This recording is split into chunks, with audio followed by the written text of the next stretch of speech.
오늘 메시지 제목은 전부 니 탓입니다. 그러니까 오늘 메시지의 제목입니다. 부제는 이래요. 프로 남탓러, 프로 남탓러 부제입니다. 남 탓하는 사회에 대한 고찰입니다. 제목이 니 탓입니다요. 니 탓입니다. 여러분, 요즘 사회가 남 탓하는 시대가 되었습니다. 최근에 이제 용산 참사 이후로 언론사들이 당신 탓이 아니다 라는 말을 하고 있다고 했었어요. 근데 당신 탓이 아니다, 참사는 일어났는데 당신 탓이 아니라고 한다면은 결국에는 누구 탓이라는 거죠? 남 탓이라는 겁니다. 사람은 말이죠, 자기 자신의 정신이 붕괴되는 것을 막기 위해서 어느 정도는 자기 방어 기제가 있습니다. 아무리 그 뻔뻔한 사람도요, 예를 들어서 유튜브나 아니면은 인터넷 기사에 자기를 비방하는 글만 잔뜩 보면요, 내가 정말 존재해서는 안 되는 사람인가?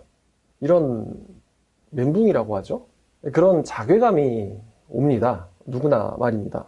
근데 사람들은 항상 남 탓을 해왔어요. 심지어 하나님이신 예수님이 진리라고 말씀하셨죠. 본인이 진리라고. 진리이신 예수님께서 초림하셨을 때에도 사람들은 예수님 탓을 했습니다. 남 탓하고 심지어 예수님 탓도 했어요. 사도 바울도 굉장히 많은 비난과 비방을 받았습니다. 베드로도 그렇고요. 그래서 사람들은 남 탓을 하는데 이게 이제 자기를 지키기 위한 거예요. 근데 문제는요, 문제가 일어났을 때 그 원인을 분석하고 반성하는 것은 인간의 특징이자 특권이기도 합니다. 여러분, 반대로 동물은 문제의 원인을 분석하지 않습니다. 동물은요, 반성하지 않습니다. 우리 집 강아지는 반성하는데요, 근데 주인이 혼내면은 반성을 하고 두려워해야 한다라는 것을 인지하는 동물도 있지만, 동물들은 스스로는 반성하지 않습니다. 개가 개끼리 싸웠다고 해서 내가 너무 세게 짖었나? 내가 좀 너무 세게 물었나? 반성하지 않습니다. 주인이 혼내면은 이게 해서는 안 되는 일인데 이러니까 이제 기죽은 척을 하는 거죠, 걔네들이. 근데 인간은요, 스스로 문제의 원인을 찾고 반성을 할 수 있습니다. 이게 인간의 특권이에요. 우리나라가 세월호 사건을 거치면서 그때부터 이제 남 탓하는 문화가 정착이 돼버린 것 같아요. 여러분, 세월호 참사가 일어났죠. 그때 대통령이 박근혜 대통령이었습니다만, 세월호 참사의 주 원인은 이단이죠. 이 구원파, 유병헌 쪽 구원파의 지나친 어떤 사익 추구를 위해서 이제 배에 평형수를 많이 빼버리고 화물 적재를 많이 해가지고 조타 중에 이제 배가 쓰러진 거, 요게 이제 청해진 해운에서 일어난 일인데, 이게 일단은 알려진 원인입니다. 진짜 원인은 인간 탐욕에 있고 또 이제 구원파라든가 뭐 이단에 있죠. 근데 사람들이 이때 정부 탓을 하기 시작했죠. 정부 탓을 하기 시작해가지고 결국에는 이제 박근혜 대통령이 자진해서 특검을 받겠다, 그래서 탄핵되는 사태가 일어났었어요. 결국 이제 세월호 사태의 궁극적인 책임이 박근혜 대통령한테 있다. 7시간 동안 뭐 했느냐, 뭐 이런 것들이 굉장히 이슈화 됐었는데, 그렇게 해서 정권을 한번 전복시키면서 아니, 남 탓해서 되는구나, 남 탓해서 되는구나, 이게 국민들의 어느 머릿속 한편에 자리 잡았어요. 남 탓하면 뭔가 된다. 이번에도 용산 참사에서 우리가 한번 폭동을 일으켜볼까? 또 남 탓하겠다는 거거든요. 또 요즘에 이제 겹치는 게 뭐냐면 젊은이들의 취업 문제입니다. 보니까 이제 김재동이라는 사람이 뭐 이런 말을 했더라고요. 그러면 취업이 잘 되게 하는 사회를 만들든가. 그러니까 취업이 안 되는 게 내 탓이 아니에요. 남 탓이지. 취업이 잘 되는 사회를 만들지 못한 이제 나라 탓이고 남 탓이고 기업 탓이고 사회 탓이다, 이렇게 가는 거죠. 거기서 이제 자기 탓은 없는 거예요. 사람들이 남 탓하고 본인은 책임지기 싫어하는 게 요즘 아주 짙게 깔렸습니다. 제가 오늘 이 설교를 준비하게 된 어떤 계기가 있는데, 어떤 아이가 부모한테 소리를 지릅니다. 왜 소리를 지르냐면은 PC방을 가게 4,000원을 달라는 거예요. 그러면서 부모한테 쌍욕을 합니다. 4,000원을 달라고. 그러니까 나에게 쌍욕을 하는 게 괜찮니? 괜찮은 일이니? 라고 했더니, 그래서 뭐 어쩌라고, 이렇게 얘기해요. 그래서 뭐 어쩌라고, 그러면 와서 한 대 때리든가, 고소해서 합의금 받게, 이런 생각들을 요즘 10대들은 하고 있어요. 부모한테 와서 한 대 때려라, 합의금 받게. 이런 아이들이 자라게 되면은 어떤 사회가 될까요? 뭐 강간, 살인, 사기, 소시오패스 뭐 이런 애들이 잔뜩 있는 사회가 되면 도대체 우리나라가 어떻게 될까? 남자들은 여자를 책임지려고 하지 않죠. 여자들은 아이를 책임지려고 하지 않습니다. 자기가 저지른 일에 대해서 아무도 자기 자신의 일을 책임지려고 하지 않는, 이게요, 이게 남 탓하는 거, 이게 바로 무책임한 남 탓하는 이게 우리 지금 대한민국 문화의 현 주소가 돼버렸다는 것입니다.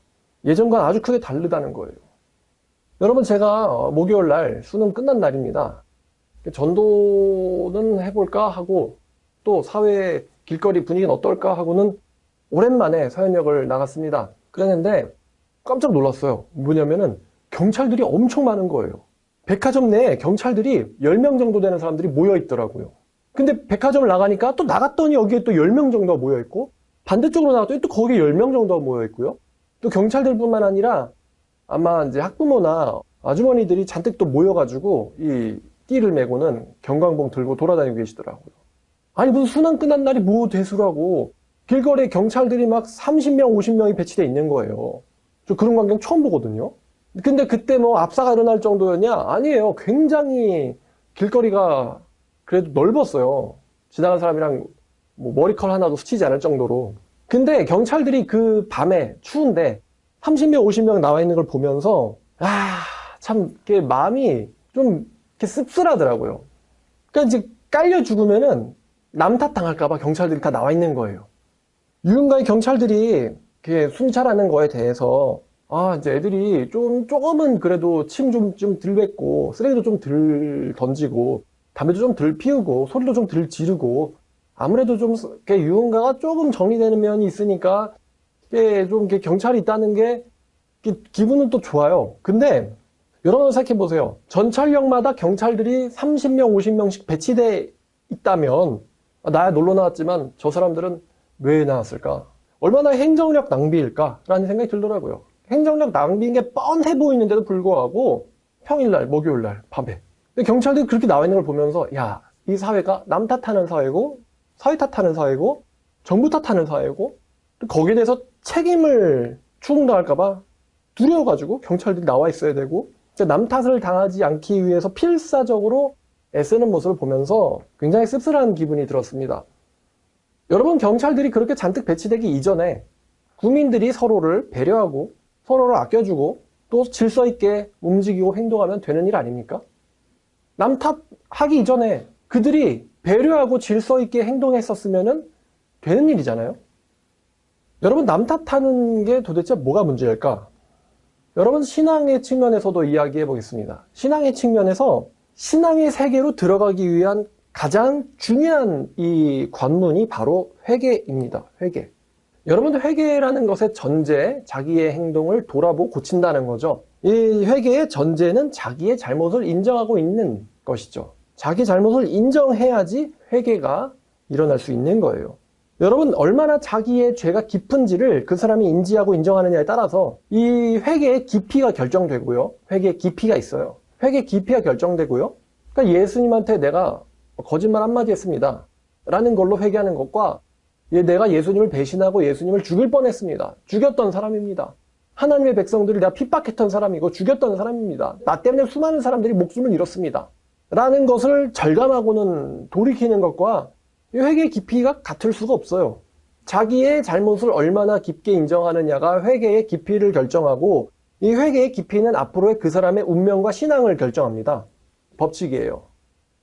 깊이 회개한 사람은요, 예수님을 위해서 더 그만큼 잘 삽니다. 열심히 삽니다. 얕게 회개한 사람들은 예수님 위해서 별로 열심히 안 삽니다. 회개의 깊이가 그 사람의 신앙을 결정하고, 그 사람의 인생을 결정하고, 그 사람의 운명을 결정합니다. 교회를 다니면서도 절대로 안 바뀌고 성경을 아무리 읽어도 절대로 변하지 않는 사람들이 있습니다. 아무리 열심히 제 옆에 붙어가지고 전도를 하고 성경을 배우고 또 같이 교제하고 해도요, 절대 인생이 안 바뀌는 사람들이 있습니다. 이 사람들은요, 표면적으로는 교회 생활을 정말 열심히 하는 것 같은데요, 얘기를 나눠보면 전부 남탓투성이인 사람들입니다. 이들은요, 회개가 안 일어나요. 근데 회개가 안 일어나는 이유가 그게 다 이제 부모 탓이고 목사 탓이고 하나님 탓입니다. 말로는 하나님이 나쁘죠 이렇게 말하지는 않아요. 근데 그들의 이 말 언어를 조합해 보면은 전부 다 외부 탓이에요. 하나님이 믿음 안 주면은 예정론이라면서요. 그러면 내가 아무리 열심히 해도 안 되는 거 아니에요? 이런 식입니다. 내까짓 거 내가 아무리 성경 읽고 그래도 하나님이 작정해 주시지 않으면 안 되는 거 아니에요? 결국에는 누구 탓이죠? 하나님 탓이라는 거예요. 제가 보기에는 이 사람에게 문제점이 있는데 이런 부류의 사람들은 자기의 문제를 직시하지 못합니다. 못하는 거이기도 하고 안 하는 거기도 해요. 이런 점이 굉장히 부정직하죠. 자기의 잘못을 보지 않고 하나님 탓하는 거. 이들은 남 탓하는 것에 대해서 아주 최적화가 되어 있습니다.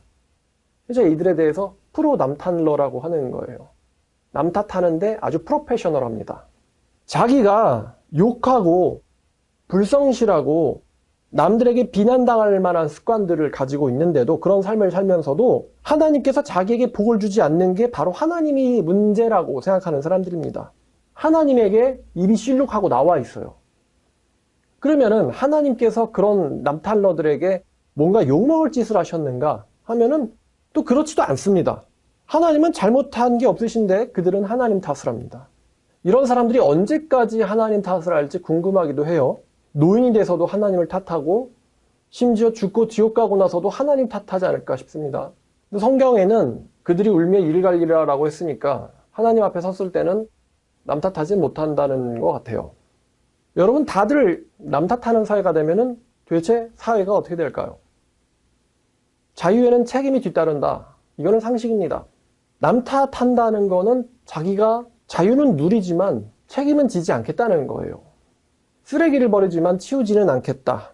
나에게는 쓰레기를 버릴 권리만 있지 쓰레기를 치울 책임은 없다.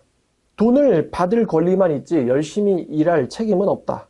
월급 루팡이란 말도 이젠 한참 지나가 버린 유행어가 돼버렸죠.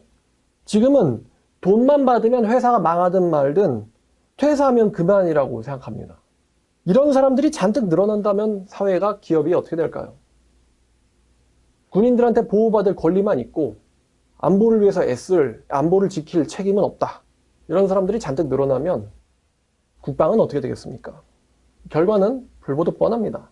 나라를 빼앗기고 침략당하고 살해당하고 지배당하고 노예가 되는 것이죠. 남 탓하는 민족은 발전이 있을 수가 없어요. 오히려 쇠락하고 맙니다. 지금 주변국들을 보면은 북한은 굉장히 열심히 미사일 개발을 하고 실전 배치를 하고 있죠. 또 중국은 이제는 기술을 거의 다 한국을 따라잡았을 정도로 요즘에는 중국산 제품이 굉장히 기술력이 좋습니다. 굉장히 기술로도 따라잡았고 무슨 전기차가 중국계 굉장히 품질이 좋아서 우리나라께 안 팔릴 지경이라고 하는데요. 중국은 사상적으로도 전 세계를 지배하려고 하고 기술적으로도 전 세계를 지배하려고 합니다. 이웃 국가들은 굉장히 열심히 성장하고 있는데 엄청난 속도로 성장하고 있죠. 이미 잡혔어요. 그런데도 계속 남 탓하는 사회가 되면 우리나라가 그럼 우리가 결국에는 어떻게 되겠습니까? 남 탓만 하면은 적국이 침략했을 때 자국을 어떻게 방어할까요? 아니 애당초 그런 자국을 지킬 가치가 있다고 생각이나 하게 될까요? 다들 남 탓하는 사회를 다들 남 탓하는 인간들을 여러분들은 지켜주고 싶습니까? 결국 그 피해가 국민 전체에게 돌아올 것입니다. 국민 전체가 그 피해를 받게 될 것입니다. 지난번에 세월호가 쓰러졌을 때 국민들이 정부 탓을 했어요. 진짜 욕을 먹어야 되는 사람들은 사실 구원파였습니다. 근데 구원파랑은 싸우지 않고 정부랑 싸웠어요. 여러분 북한이 쳐들어왔을 때 북한이랑 싸워야 되는데 북한이랑 안 싸우고 정부랑 싸우고 중국이 쳐들어와도 여러분 중국과 안 싸우고 그때 가서도 남 탓할 건가요? 이제는 남 탓 말고 자기 탓을 해야 됩니다. 특히 우리 크리스찬들은요. 남 탓을 하지 말고 내 탓을 해야 합니다. 저는요. 22살 이후로 단 한순간도 하나님을 원망한 적이 없습니다. 22살 이전까지는요. 제가 잘 놀게 된 것도 그래서 인생이 망하게 된 것도 하나님 탓이라고 생각했어요. 왜 나를 이런 분당 같은 신도시에 살게 해서 인생을 타락시켰느냐? 하나님이 잘못되었다. 나를 굉장히 시골 동네에 살게 했었어야지. 이런 식으로 내가 놀아서 타락한 것도 하나님 탓이다. 이렇게 생각했었어요. 그런데 회심을 경험하면서 모든 게 다 내 잘못이구나 라는 것을 깨닫고 나서 그 뒤로는 단 한순간도 하나님 탓을 한 적이 없습니다. 그 얘기가 제가 22살 이후로부터 단 한순간도 나쁜 일이 일어난 적이 없다는 것은 아닙니다. 아버지가 돌아가신 적도 있었고 또 힘든 상황도 굉장히 오랫동안 처해 있었어요. 하지만 저는 단 한 번도 하나님 탓을 한 적이 없습니다. 나에게 나쁜 일이 일어난다면 그것은 다 내 탓이다. 그렇게 생각해야 나에게 발전도 되고 또 내가 개선도 되는 거예요. 그리고 그게 내 탓이라고 생각해도 그래도 제 정신은 망가지거나 붕괴되지 않습니다. 고치고 바뀌려고 하거든요. 우리들이 하나님에게 돌려드려야 될 감정은요, 원망이 아니라 감사밖에 없습니다. 좋은 일이 일어나도 감사할 일이고요, 나쁜 일이 일어나도 감사할 일입니다. 설령 하나님께서 나를 멸망시키셔도 내가 하나님께 돌려드릴 감정은 감사밖에 없습니다. 왜냐하면 하나님께서는 선하시고 내가 하는 모든 일이 악하기 때문입니다. 우리가 하나님께 돌려드려야 될 감정은 감사밖에 없다는 것이죠. 세상 사람들 모두가 남 탓하는 시대에 여러분 살고 있습니다만 크리스찬인 여러분들은 그 가운데서 이게 내 탓이구나 라고 하면서 자기 자신을 발전시키시고 그 영적인 분별력을 가지고 내 자신의 행동을 돌아보고 남들이 나를 비판하거나 남들이 나에게 뭐라고 할 때 혹시나 내게 잘못된 점은 있지 않은지 자신을 돌아볼 줄 아는 것이 습관이 되시기를 여러분 바랍니다. 그러면 여러분들은 굉장히 훌륭한 사람들이 될 수 있습니다. 자, 오늘 말씀 네 탓입니다 라는 이게 되게 이중적이에요. 비꼰 것이기도 하지만 사실은 당신이 그렇게 된 게 당신 탓이라는 이야기이기도 합니다. 제목이 네 탓입니다 였어요. 라는 주제로 말씀 여러분들과 나누어 보았습니다. 자, 오늘 메시지 여기까지입니다.